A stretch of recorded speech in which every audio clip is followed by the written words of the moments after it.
Hello, everybody. My name is Richard C. Wilson, and I'm here today doing this interview with Eli and Rahul, who are from a due diligence background check firm, and they've done thousands of due diligence reports for companies from private equity, commercial real estate, operating businesses, global, domestic.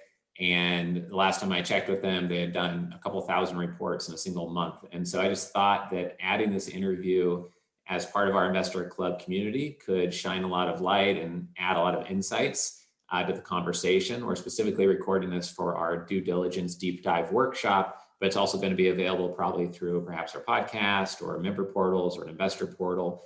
And welcome, Eli, and welcome, Rahul. Appreciate you being here today. No, thank you so much. Great to be here. Thanks a lot, Richard. Thanks. Great to be here too. Sure. So just to start out with, what are 2 to 4 fundamentals and pillars of due diligence that you could share with us based on your experience and just doing due diligence full time? Because a lot of our members are investment firm principals, or they're investors and they're still running their business, or they had an exit and they don't have the deep knowledge you guys have in due diligence. So what are some of those fundamentals? Yeah, I think the two that I would really emphasize are, one, getting started early, and the second to kind of play off that is get a full understanding of what you need right off the bat. I think that's kind of where a lot of firms that are successful in the due diligence process, they do a lot of that. Well, they let us do a lot of the heavy work at the front end to kind of figure out what they need, and to approach it with whatever provider you're using as a consultative exercise. Because a lot of jurisdictions, the difference between jurisdictions really plays into, what level of due diligence you want, what information is available, and how we generally approach it. And also, it helps us at the start to have the context to help with whatever you're dealing with. So if you're looking at partners in Asia, it's a lot different than looking at partners in Europe. And if you're looking at partners in Europe, the data availability is a lot different than looking at partners here in the US or anywhere else in North America. So getting started early and working with your provider to get their take on, what you need is probably the 2 pillars that I would emphasize the most. I know there's a lot of programmatic due diligence that is convenient, that you can say, oh, for this we need a level 1, for this we need a level 2, or whatever the scopes are called. But based on your individual firm's risk appetite, I would just say work with your partner early and often, because you're going to get the product you need in the time frame that you need it, more often than not. If you start late, or if you don't do that, then there's going to be a lot of back and forth. There's going to be a lot of last minute kind of rushing, and that'll definitely affect the quality of the product that you're getting. Right. And I know that some deals that move very quickly could be, 3 to 8 weeks, but a lot of serious size investments are 3 to 5 months or 3 to 9 months. When is early, and when is enough time to do at least a moderate level of due diligence? Yeah, I think so. I think starting earlier gives you a chance to kind of do a lower level of due diligence, maybe a lower scope is a better word to say. And what that allows you to do is identify anything that might trip up the transaction pretty early in the process. And then if there is information that is kind of a red flag or maybe a yellow flag, let's say, it'll give you enough time to do a deeper dive to figure out what's the real context behind that information, so that you guys, when you're looking at a partner or a transaction, have the ability to ask the right questions. Instead of just, at the 11th hour, something coming up and saying, what are we going to do about this?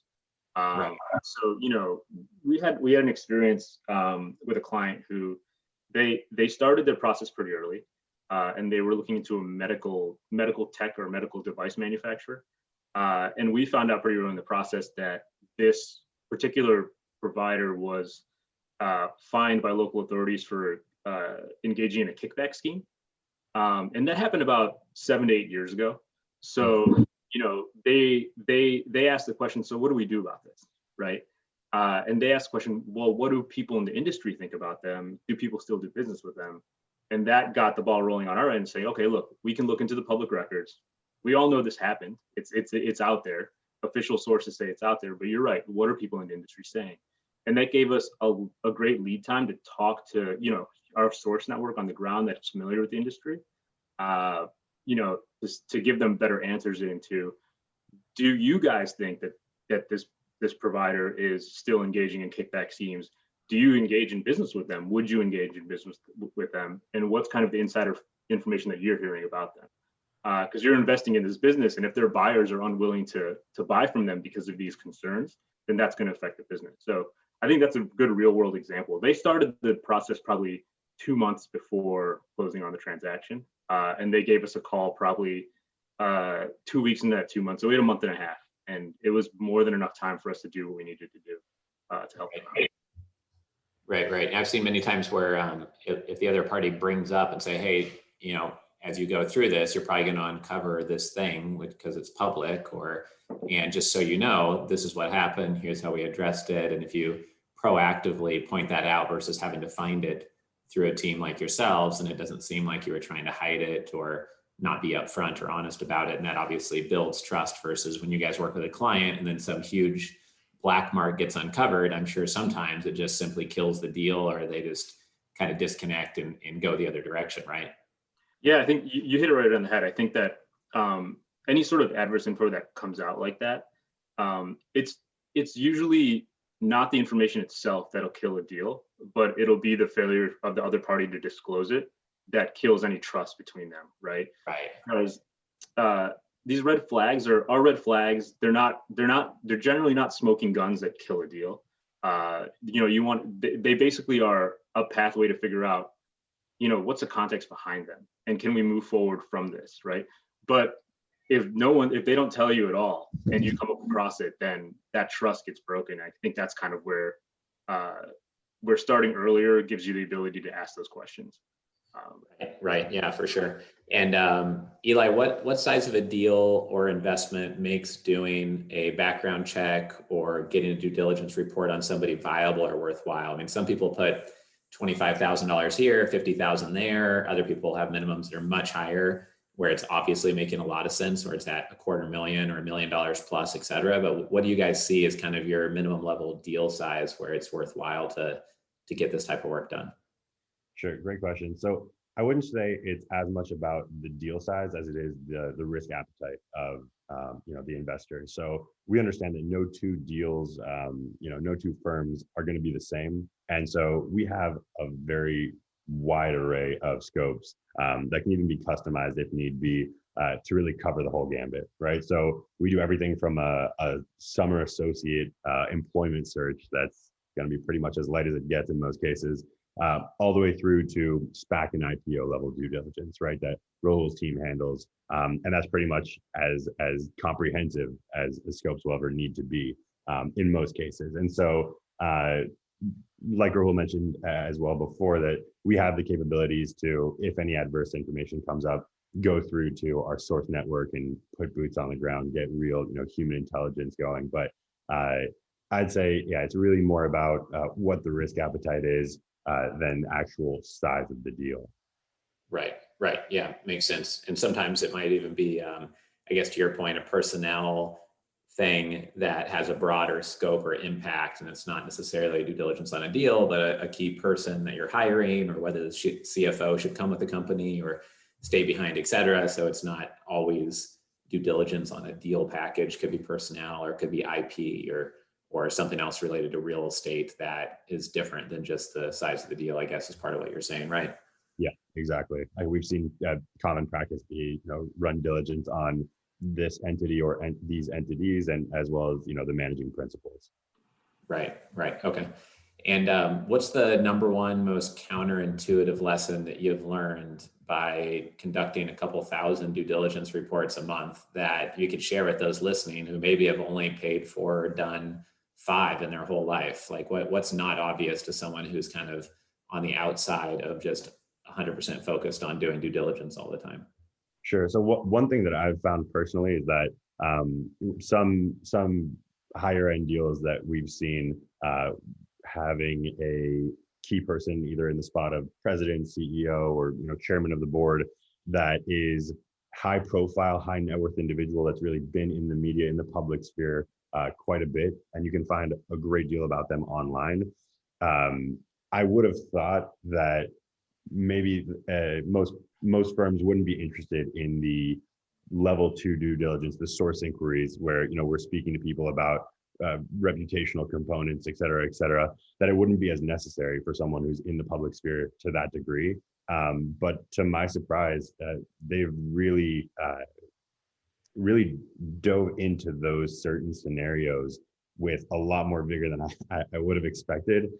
Just because, sure, you can read all you want online, but actually getting boots on the ground and dealing with former colleagues, former competitors, industry experts about what do they like to deal with, how easy or difficult are they to sit with at the table and go through things.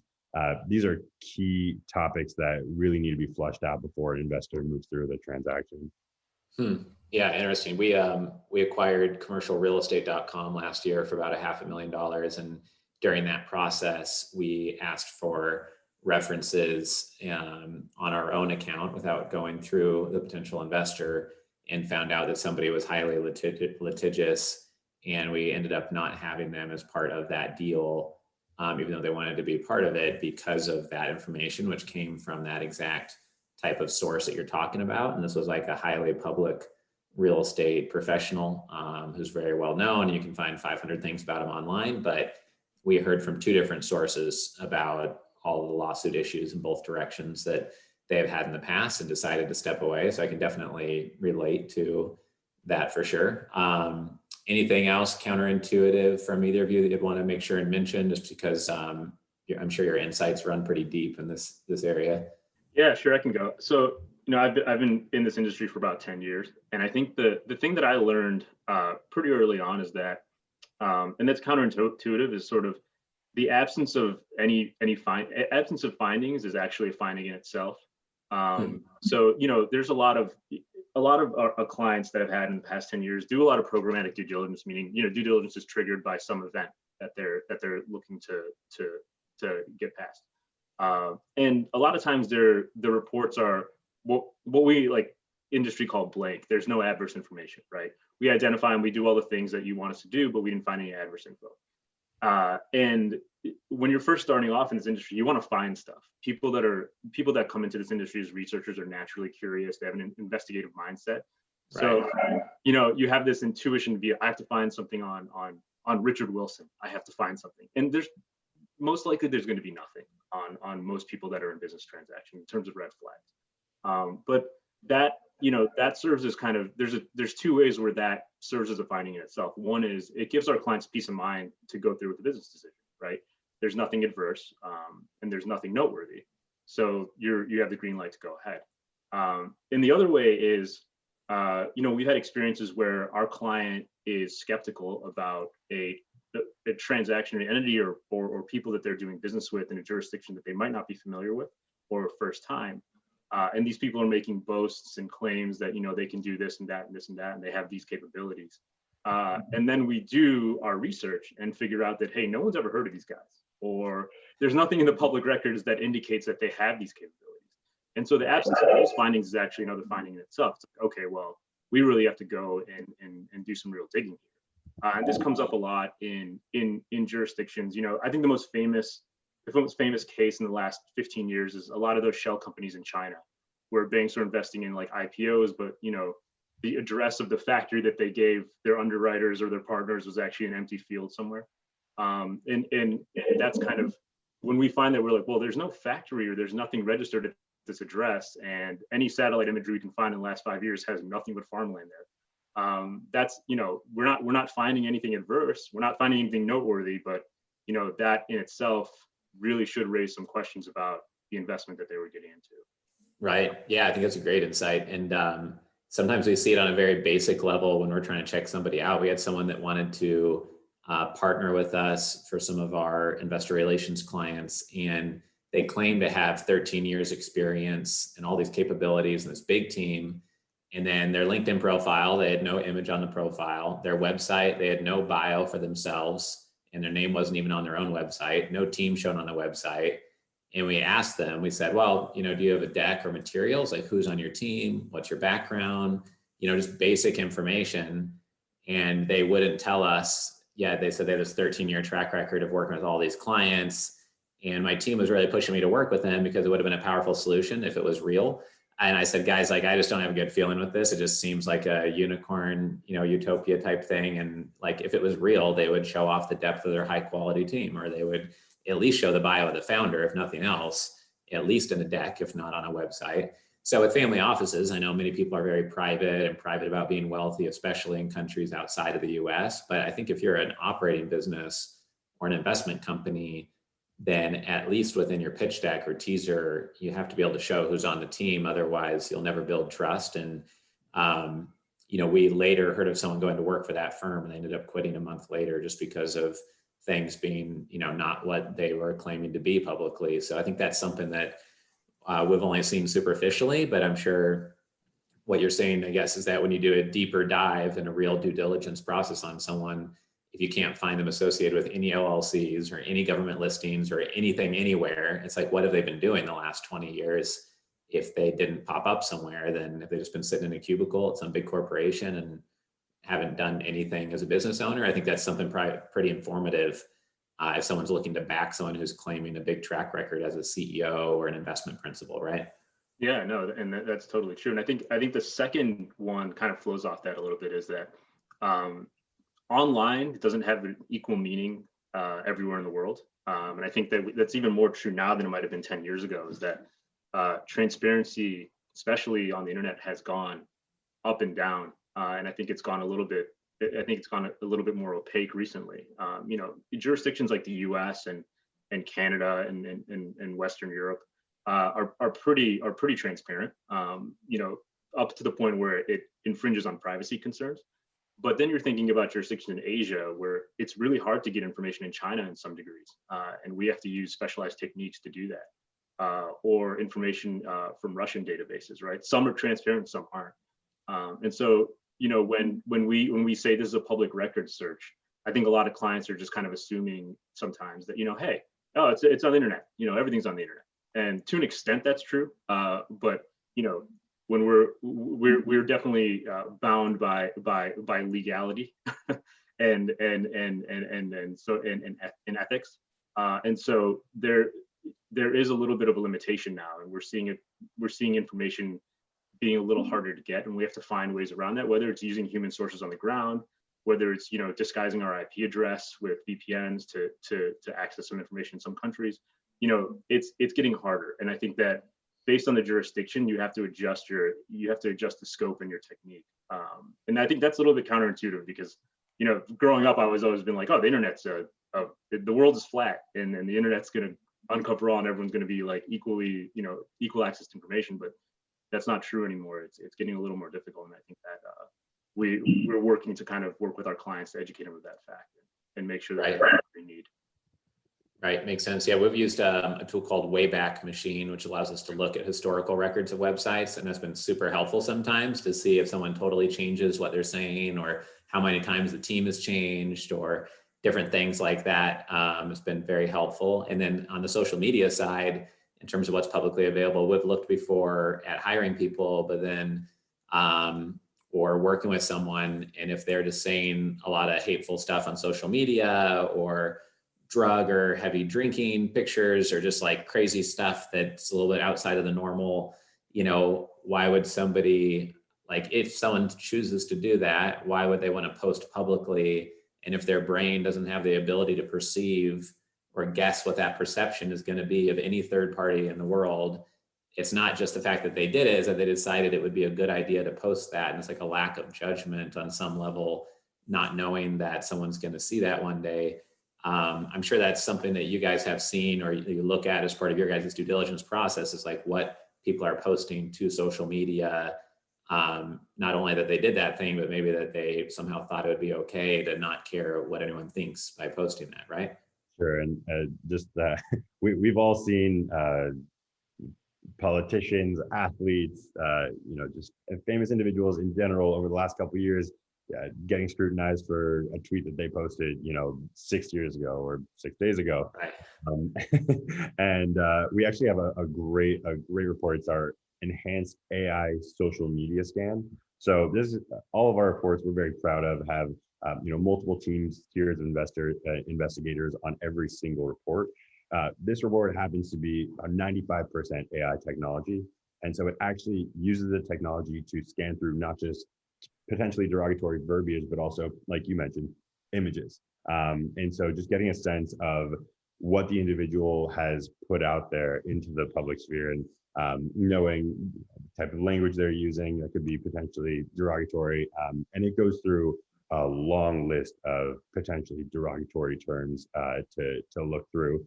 But it can be customized as well if there are some things that maybe your team cares about more than others. To others, in some countries maybe the use of drugs wouldn't be as big of a deal, but anything with bigotry or bad words, et cetera, this can all be looked for. So it's a great tool and extremely expensive for what it's providing.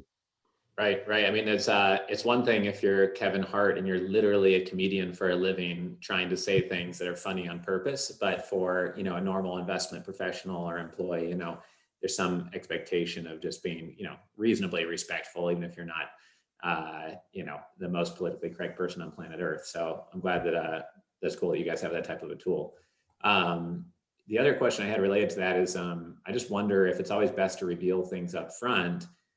Why more people don't get a in-depth due diligence report done on themselves to have in their data room or provide to investors, because we had some former FBI investigators start a private equity fund, and they claimed that their due diligence capabilities was their investment advantage in the marketplace. And they said, well, how can we convey that to potential investors? And I said, well, why don't you do a in-depth due diligence report or have one done by a third party on yourselves? And they said, well, is that normal? Is that standard? And I said, well, no, but the whole point is to show something unique and to be more transparent than normal. But maybe I'm missing something. I mean, is there a reason not to do that? Or do you guys see a lot of people doing that who are raising capital, get the due diligence report done, put it in the data room? Obviously, investors will take it with a grain of salt because you hired some firm that you're claiming as a third party. They might want to go get their own. But if an investor wasn't going to get one, and they know about this third-party due diligence firm and know that they're credible and not going to be biased, it could be better than not having one, I would think. But what's your guys' feedback on that? Yeah, I mean, I think we've seen individuals do that sort of preemptively before an investment comes in, or before they're being onboarded on a board of directors or something like that. I think the advantage to that is that you get a comprehensive view of what's in the public records. A disadvantage to it is that what's in public records sometimes won't reflect, what to be real. So, for instance, there's a lot of litigation records out there, like your traffic records, right? You could say, oh, I got stopped for it was a red light stop, but for whatever reason, the court designated it as a misdemeanor, right? And us as a due diligence firm, all we have are the records that the state keeps. And so what we'd say in the report is there's a misdemeanor, but the charge wasn't identified, right? And they're like, whoa, that's a traffic record. That's not an actual misdemeanor. It's not like public intoxication or something like that. Right. And so those are the things that, it's an advantage because it comes up and you'll know that that's what's going to be found, so that you can talk to your partner or potential investor and say, hey, look, I know this is out there and this is what actually happened. Okay. And so, it does bring up stuff that people might not be proud of. And we've gotten in situations where, it's not our fault. It's just that's what it is.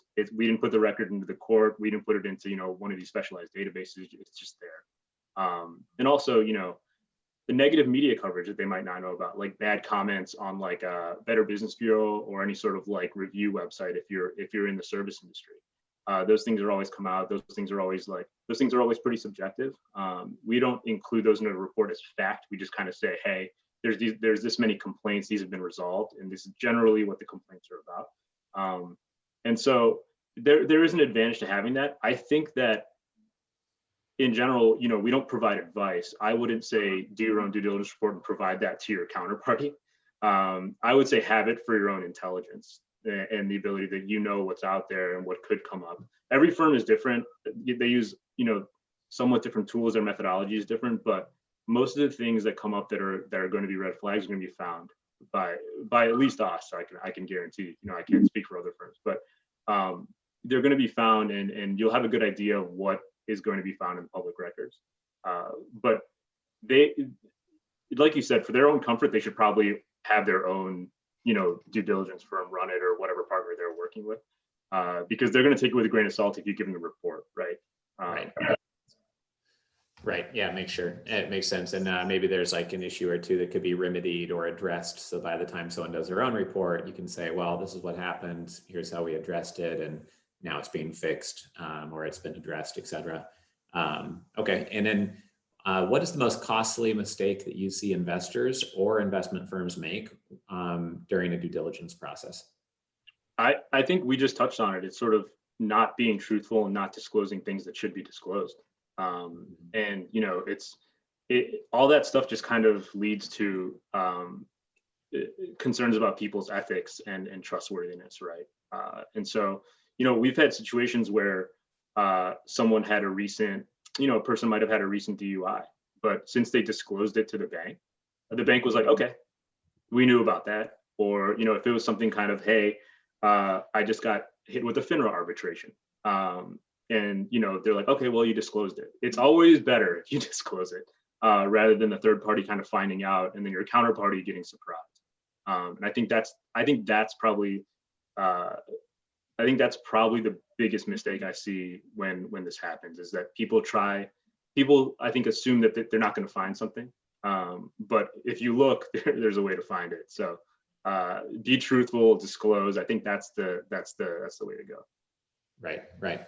And what could a CEO of a company or an investment firm principal do to prepare for investor due diligence that almost nobody does that would be impactful and meaningful? So obviously your last answer is think about what would be a black mark that would come up and make sure you disclose those up front. That's obviously one way to prepare.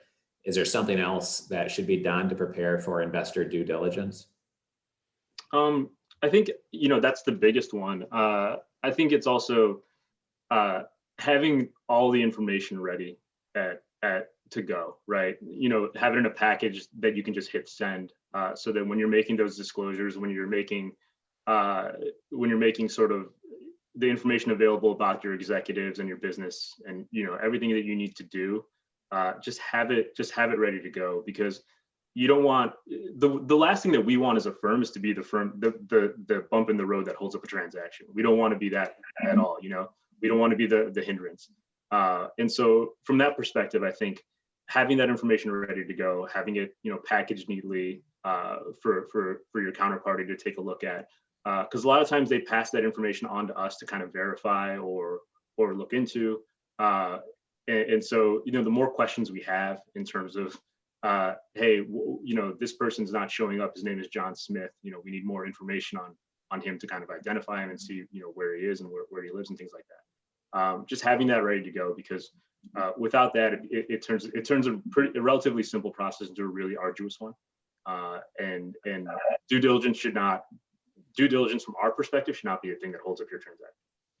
Right. Yeah, no, I love that answer, because for those of you that are watching this as part of our workshop, you heard at the beginning of the day, we talked about one of the biggest mistakes is having a slow response time to simple due diligence questions, having very weak one-line answers that aren't really helpful and transparent. We also talk about later in the workshop, a master due diligence questionnaire. So instead of answering 10 of these different things, have one that's very thorough and is probably answering any question that's going to come up with a well-documented, an as-needed compliance officer approved reply or attorney approved reply that cites your sources and looks very thorough. And we also later in the workshop will give you a checklist of about 100 things that you could look for during due diligence that won't be applicable to every deal, but all of this is related to being ready. So it doesn't take you 5 weeks to reply to a single investor due diligence question. It makes it look like it's your first rodeo, or that it should be your last rodeo. Like, people don't know what's going on when you don't reply forever on a simple question about track record or someone on your team that left or something like that. My last question here for either one of you is, what is a $100,000 insight for investors listening to this interview, or investment firms or CEOs listening, when it comes to due diligence? Maybe something that we haven't touched on yet, or something that took you 1,000 or 10,000 hours to really learn in this space? Sure. So I can go first here. This might be a little bit more focused towards the commercial real estate CMBS world, but you mentioned what would be a costly mistake earlier. So I guess the two are really tied in here.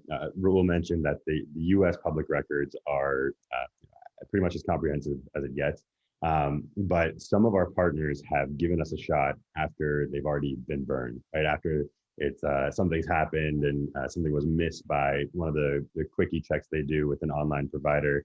And so a lot of people don't know that 30% of the counties in the US don't actually have their information available on databases that these quickie checks pull from, right? When you put in a name, John Smith, and you send it off, you get a report back 2 hours later. That's honestly a bit of a mess. It's 100, 200 pages long. That's a whole new project to go through, but it's also tough because none of that information has been vetted by a real investigator. Like I mentioned before, each one of our reports has 3 teams of investigators on it, vetting the information. Obviously, quality control is key, and turnaround speed is everything, but it doesn't make sense to get a report back in 2 hours where, the information on your John Smith might be a different John Smith, or might be missing some information that pertains to your subject of interest. So I would say don't wait until you've been burned. Like I mentioned before, there are a very wide array of offerings that can fit your solution, fit your budget, fit your specific needs. And we're happy to work with you on that, if you choose to come our way. But just the attorney fees, the headache, the sunk costs, if something does go south and, you didn't know that your John Adams was extremely litigious, like you mentioned before, and you end up in a 6-12 month litigation dispute, and that's going to cost you a lot more than any background check will. I can guarantee that. So yeah, it's good to know. They're around, I think, 50,000 John Adams in the U.S. We'll make sure we're getting yours under under the right scope. Wow. Yeah. I think many times, wasting time on long phone calls with someone who isn't who they say they are, and making sure someone who says they're worth $100 million. Like one time we found out it was someone living in a trailer park and they'd been just a little bit secretive about some things. So we asked some pointed questions and then everything unraveled very quickly. And I think for some people here who value their time, it's just as much as their money, if not more. Before you book a plane ticket to go somewhere where you're going to spend a half day of your life negotiating something, it might be worth, doing a at least basic level due diligence check just to make sure that someone is who they're saying they are, just to guard your time, hopefully long before you get into something, litigious. But yeah, that sounds like a great insight to leave people with. Rob, do you have anything else? Oh, go ahead. Oh, sorry, no, especially because over the last year, and hopefully it isn't the case moving forward, but you haven't been able to get on those plane rides and sit down with the whole management team necessarily. That's unfortunately not been the case recently. So making sure that your John Adams is who he says he is. It could also be very important to find out if John Adams, who, I always say John Adams, great character. Jay Adams, former alias, not the best individual. So just finding out what's behind door number 2 is also very important. Right. I imagine so. Yeah. Rahul, any last comments from yourself? Sure. Yeah. And I think Eli's comment about ROI is really on point. The relative cost of due diligence is going to save you a lot of money in the long run.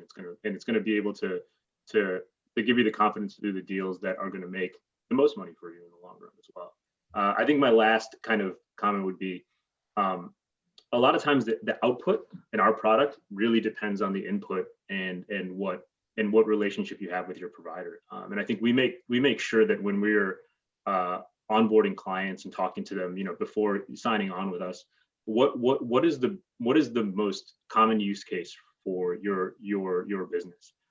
Because we like to take all our clients' use cases into consideration when providing them with reports, because we don't want these to be just kind of printed out factory reports. We want them to be tailored as much as possible to the specific need. So if you're looking at IPOs, if you're looking at M&As, if you're looking at simple real estate or employment transactions, we want to get you the most relevant product, so that the money that you're putting into the due diligence process is actually producing a product that's worth your time and effort, and so that we are also providing you what you need, and not wasting your time. We don't need to get on a phone call with you every day so you're talking to us more than you're talking to your family. That's not the type of business we are. We do want to consult with you, but but we also understand that, you need something sometimes quick and sometimes fast, and low cost, and we want to know your use case as much as possible so that we're giving you that most relevant product. Right, right. Otherwise, it's garbage in, garbage out, or it's just going to be messy if you don't provide the right framework and expectation up front. I'm sure most firms and investment companies have some projects that require a super in-depth report, and some just need a cursory top level just to de-risk their time a bit, or for an internship over the summer, like you said, something like that. It's pretty low level. Great. Well, I appreciate both of you spending your time here today. Just so everyone knows who's listening to this, if you'd like to connect with Eli and Rahul, we're looking to use them for some of our own due diligence on investments that we're working to close right now, and also looking to see how we could be connecting them with Family Office Club members more fluidly through our 20 live events a year and this due diligence workshop if you're listening live now. So if you would like to connect with either of them and use their team's expertise for something that you're needing to conduct due diligence on right now, if you're raising capital and you want to see what's in the public records on your own firm, or use a report like that in your capital raising process, et cetera, or if you're a private investor that would like to leverage their team, just reach out to me directly, richard@familyoffices.com, and I can help get you connected right away. And appreciate your time here today, Eli and Rahul. I think that it's going to be super helpful to 1,000+ people that listen to this over the next month or two. So appreciate your time here today. Yeah, thank you so much. It was great to be here. Thanks a lot, Richard. Great to be here. Take care.